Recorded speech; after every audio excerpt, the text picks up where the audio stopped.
Hey everyone, welcome to Archer's Garage, and in this video today I'm going to be showing you how to start your snowblower. What's the big deal, Arch? Well, sometimes you forget. Time goes by, you forget what's going on, you forget how to do it. I don't know what the big deal is. I've never really forgotten how to do it. It's pretty easy to do. Just last year, you were asking me how to start the damn thing, and then I told you, how about the time I told you to don't forget, turn the valve on, right? You got to turn the gas valve on. You didn't turn the gas valve on. I go over there, and the valve's not on. He's pulling and pulling and pulling and pulling.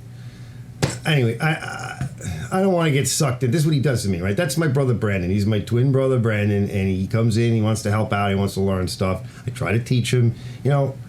Nature, God, whatever. They didn't bless him the same way. They blessed me. So anyway, let's get into this. There's a few things that you need to know, and I want to go over it. I'm going to show you some stuff on the engines that I have laying around on the machines that I have. We're going to go through it together. Stay tuned, and I'll fill you in. So I put a couple of motors here up on the bench, and I just want to go over a few things with you so that you can see them on a bench where it's easy to get the camera in, and then we'll go to the actual machines for a demo. So let's get started on this, and I just want to reiterate, here on Long Island, for example, it was one year that I remember a couple of years ago, it hadn't snowed in like 2 years, and you put your machine away and you forget about it, and then maybe you come out, a couple of years later, and there's all the snow, and you want to go out and you want to get going, and you forget. So I also have some tips. There was an incident today, which I'll go over, where I did a machine for a customer last year, and he put gas in and tried to run it, and it wouldn't run, and he called me up and he brought the machine over, and it turns out water in the gas, right? He covered over the machine like I suggested. In this case, I said you put a big garbage bag or a tarp over it. He had to leave it outside, but he didn't cover his gas can, and he just dumped all this water right into the gas. And we had the same problem, I think, with him like a year ago. So his family was here, a very nice family, and we went over and showed them all the water in the gas as I was sucking it out. So that's a concern. Always make sure that you have fresh fuel in a fresh container. And if you're using the fuel from, let's say, the summertime for your lawnmowers and everything, you know what? A big storm coming, like we have a big storm coming this weekend, go out, buy a new gas can, take it over to the gas station, put fresh fuel in it. All right, let's get started. All right, now your engine may look like this. This is a little older engine. It is a Tecumseh 5 horsepower, 5.5 horsepower engine. But the principle is always the same, all right? So we need a few things to get any motor running. We need fuel, we need air, right? And we need spark, okay? So we always want to start off with looking inside the fuel tank, making sure that there's fuel. And boy, I'll tell you, that is something that even the seasoned professionals can overlook. When you're busy doing stuff and you're getting distracted, you could easily miss that. There's another thing here. Now, some of these machines, engines have it and some don't. This one does not have a fuel shutoff on it. So in this case, there's no fuel shutoff. You need to check your engine to see if you have a fuel shutoff and make sure that the fuel is on. And we'll go over that in a little bit on another machine. Now, in this case here, okay, this is some of your controls, all right? Now, this one here has a stop, turtle, and then rabbit run. And when you're all the way in the down position, obviously that's a stop. Some of them have a key. Here's a key, right? It doesn't fit in there because this machine's a little borked right now, right? Won't go in there. So you want to make sure if you had a key that one of your kids didn't take it out and play around with it and lose it. And this is choke. Now it's on full choke. This machine here is actually a little bit borked at the moment, so the choke is stuck. But I'm going to show you that feature on this engine next to me. We're going to go over that in a minute. So, and then we have our primer. Now, not every machine has a primer, but this one does. So normally when you would go to start it, and again, we're going to go over this out in the yard, you'd lift that up, turn it to choke, and press this button 3, 4, 5 times, depending upon how long it's been sitting. Now on this engine, right, it has an electric start, okay? So any good extension cord, a nice heavy duty one, if you don't have the original one, a lot of them have this. Most of them have it on the engine, and some of them have it up on the handle. Once you've gone through the rest of it and you're all ready to go, then you can press the start button. If your machine has been sitting for a long time, all right, a lot of people like to use starting fluid. Now, it's generally not recommended, but a lot of people like to use it. And the question is, well, where's the carb? Where do I put it in? Okay, I'm going to show you that.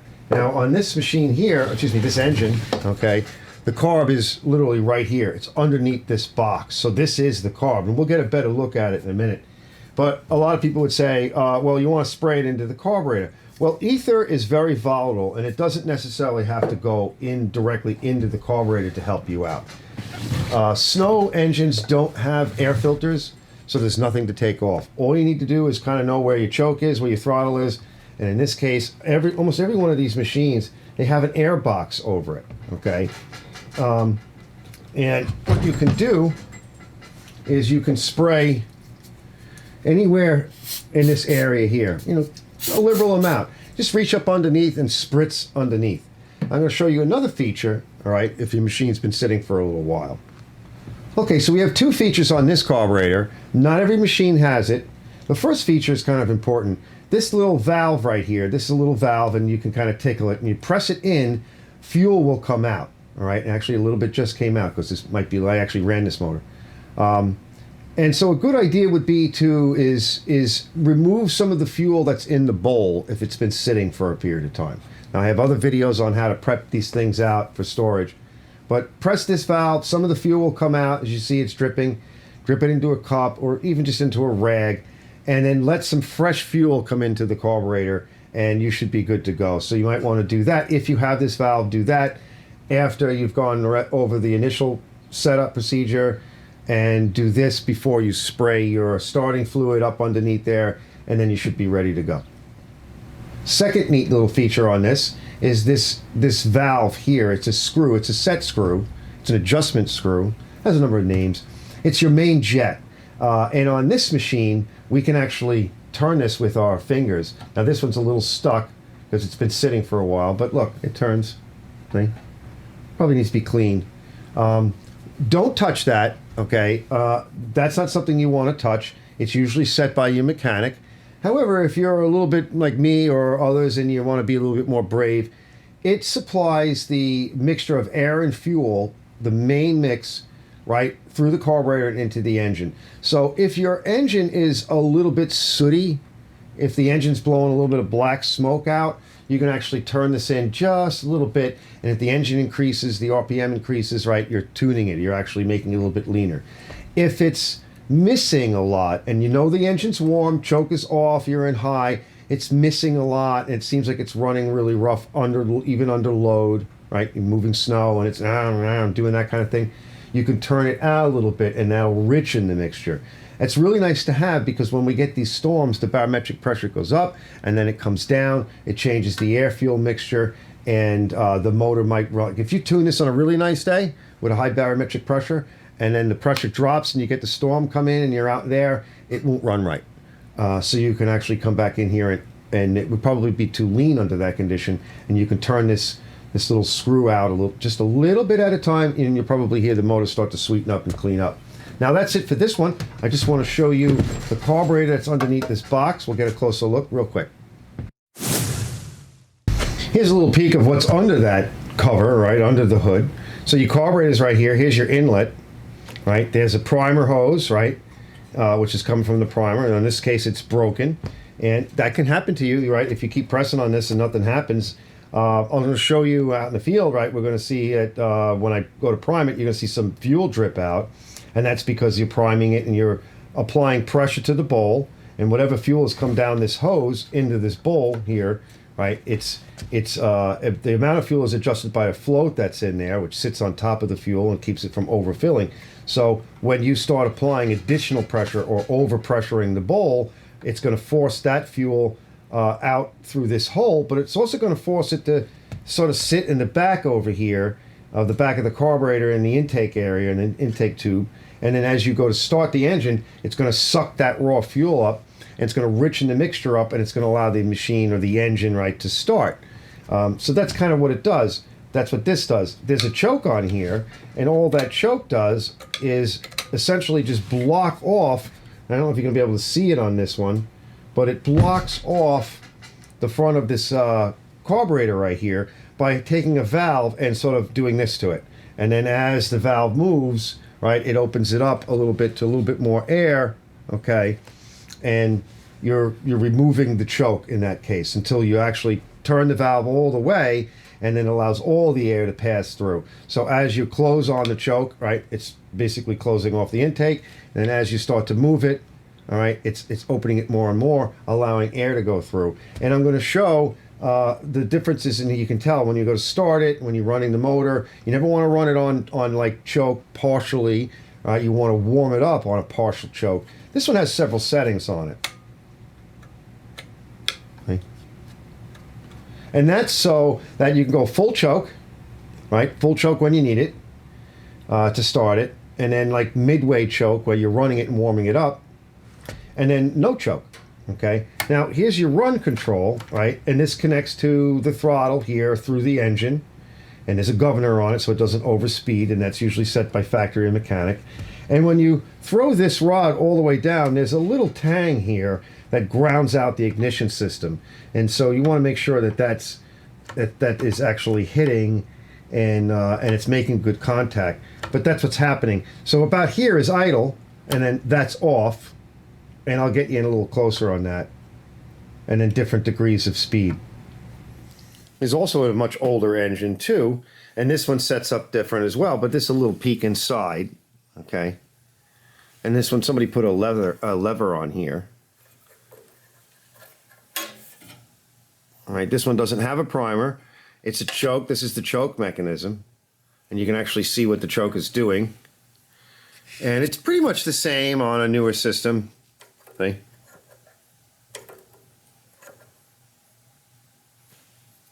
Choke is moving a butterfly in the throat of the carburetor, just blocking off some of the air, right, to make the mixture a little bit richer, right, so you can start it. Because fuel doesn't like to burn when it's really cold.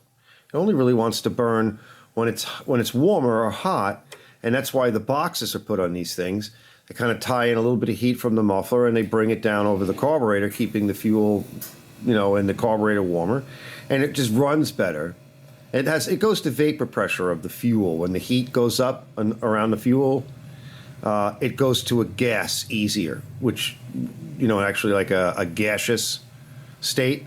And liquid doesn't burn in an engine. You can't compress liquid. So these are compression engines. And so they don't, they would lock up if you put liquid fuel in. It won't light and it could damage the engine. You got to get that fuel like a spray, kind of like a spray bottle. Same thing, atomization. All right, so here's a much older rig. This is a Toro, but it's got a Takumi style motor on it. And you see the choke is up here. All right, and it's the same kind of setup, right? It had a key, but that key is gone now. And here's your throttle. All right, so down, all the way down is off. And there's a contact down here that grounds out the ignition. And then up, right? And then your primer.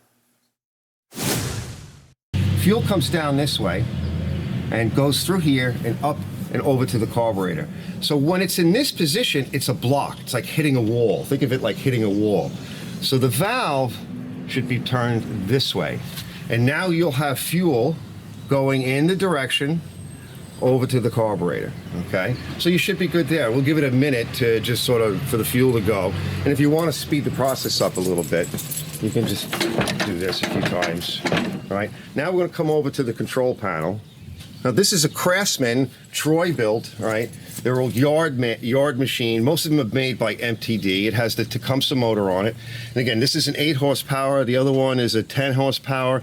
You'll see the same thing in 5.5 horsepower. And so far so good. So they're having a bit of a problem with it. So they have it set to rabbit. That's good. This is stop. Rabbit. They have the choke on and the key is in on this one, and we'll prime it a few times, and we just got to climb up there and pull it because I'm using the extension cord. And once again, you see the fuel dripping, right? The fuel just dripped out a little bit. We'll do it again. And so what that's showing you is that there's a little bit of water in there too. That's not good. You got a little bit of water in it. You got water in your machine. Let it out. So it might even be in your tank. So we're going to just let that out, see? You just dumped everything out of the tank. Yeah, well, it's in your carburetor. It's in the fuel line. You got a lot of water in here. Fortunately, this has a valve So we should be able to purge it. All right, so here's an example of a 10 horsepower motor. It says Yardman on it, but it could say anything. This is a Tecumseh. It basically is the same size as an 8 horsepower, and it really looks the same as the 5.5. Sets up the same way. Now, first thing, make sure we have gas. Okay, we've got plenty of gas in it. If you have a valve on it, okay, in this case the valve is in this direction, right? So it goes straight up. If you turn the valve, and that valve's a little stuck, so I'm going to need both hands, but if you turn the valve in the opposite direction, so at a right angle to the hose, right, it'll be off. So it's actually on. We'll come over here to the control panel, so you can see down here. We'll get you a better look. So there's a rabbit there. This is your choke. All right. We don't have a key in it, but if you have a key, make sure that key is in. That's just a child safety key. So down there it says stop. All right, and we're going to put it to rabbit or run. Now stop is off, and above, just above stop is an idle. And we're going to go full choke. Let me just give you a better view if I can. Okay. And this is your primer. Some of them have it, but we'll explain that in a bit. I'm just going to push it in a few times. You can actually see some gas is dripping out because I already primed it once. So we definitely know that it's pushing raw fuel into the carburetor. Now let's give it a start. Now if yours is stored outside, right, it might need more primes than that, but this one was in the garage. And we're going to leave the choke on just until it starts to run, and then we're going to turn it to about halfway. And then we'll turn it off, right? Because we want to let it run with a little bit of choke, especially if it's cold. It's going to need it.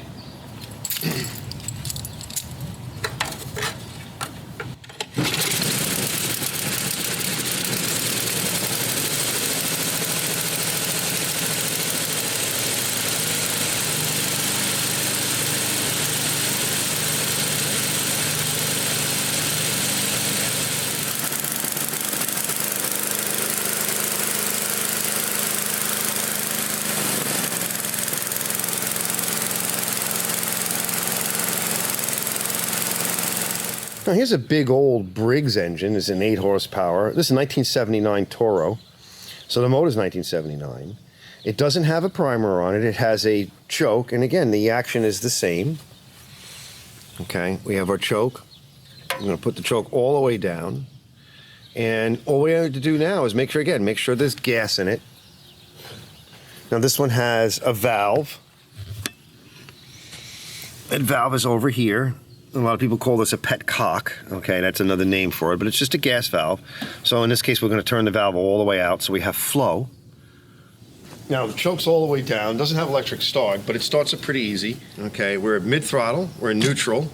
I'm going to turn the ignition on, and what'll happen is a lot of times because the pole is over here, there's no electric start, I can't get to the choke in time, so it'll kick and then it'll want to stall.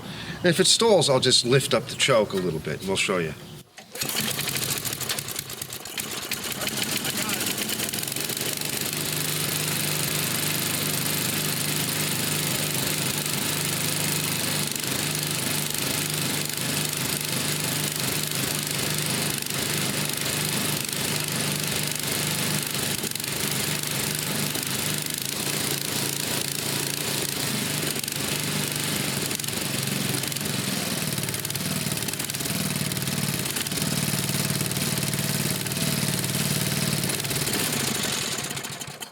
Okay, so she's got to warm up. See, I got my hand on everything.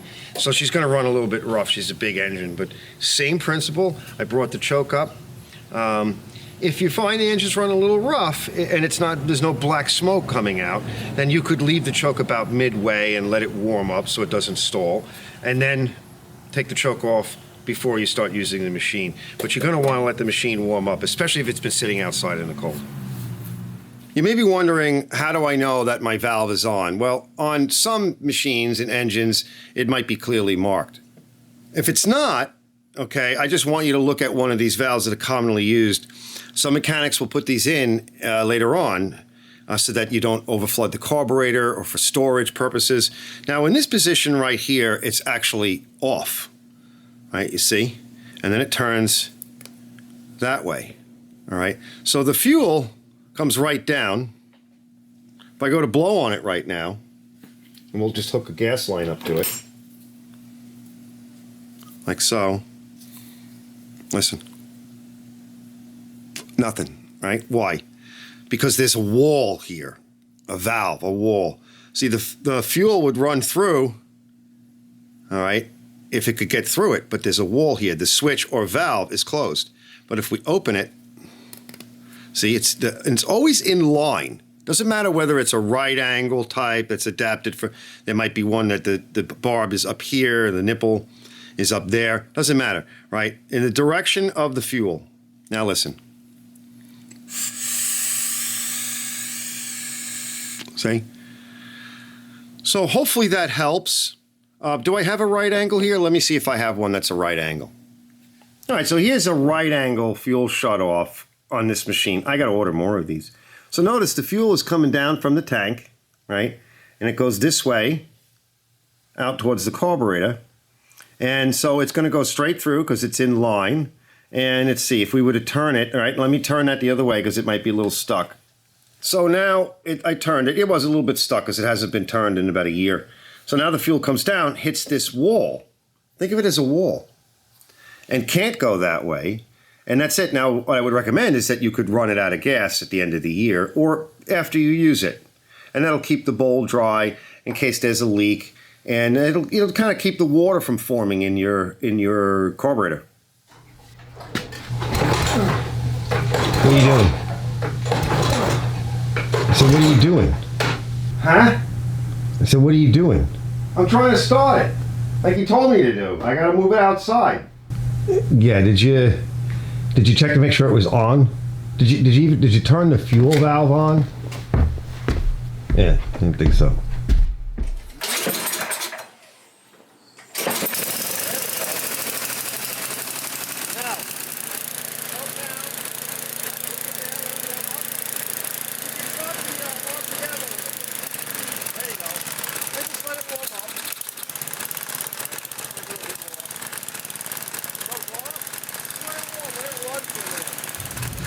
Okay, a couple of last points I want to put out there for you guys.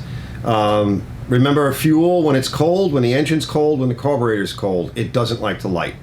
The engine is going to be very lean under that condition, and that is the purpose of the choke and the primer. So what you're trying to do is richen up the fuel, put a little bit more fuel in there, and to get it started. So be patient with that. Now you can flood it. If the engine starts to kick and has been running and you leave the choke on too long, you can flood it. If you start to see a lot of black smoke, maybe you have the choke on or you've got too much choke on, maybe back it off, maybe turn it off all the way. The last thing I want to talk about, of course, is fuel stabilization. Now, I recommend you check out one of my other videos, which I'll put at least one of them here, how to put your lawnmower away for the winter, and I've got one on that lawnmower, I've got one on pressure washer. Storage for the winter time. It talks about putting additives in the fuel and a little bit more about fuel and some documentation on that. Fuel starts to go bad pretty quick, and 92 octane will last the longest according to the Sunoco chart. Now 87 octane is not as well refined, so it's going to start to go bad a lot quicker, and in about 3 months, right, it's going to start to turn. You lose about 1 octane point for every month of storage. Now, another quick tip is Sta-Bil. I recommend going out, getting a fresh can, and fill it with gas. Try not to use your old lawnmower can that it's been laying around forever. Just like the customers that were here, very nice people, they ran into that issue. It is very common. They used a can that was laying out. They covered the machine, but the can was laying out full of water. Sta-Bil, I really recommend it. They're all about the same. It's all about buying time. This will help. Fresh can, mix it accordingly, usually like a 5-gallon container, and you put a certain amount in.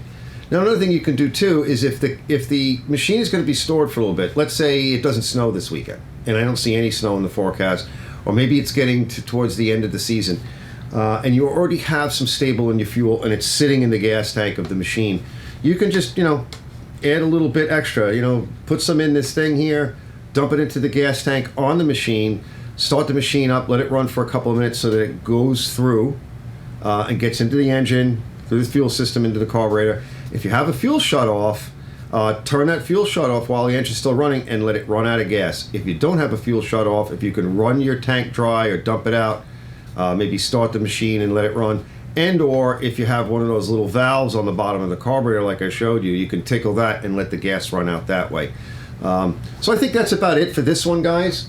I want to say thank you to everybody out there for watching and that's been participating. I want to say thank you to my sort of my twin there, Brandon, and his lovely wife Karen for helping out on this video. And I will see you guys on the next one. Arch's Garage.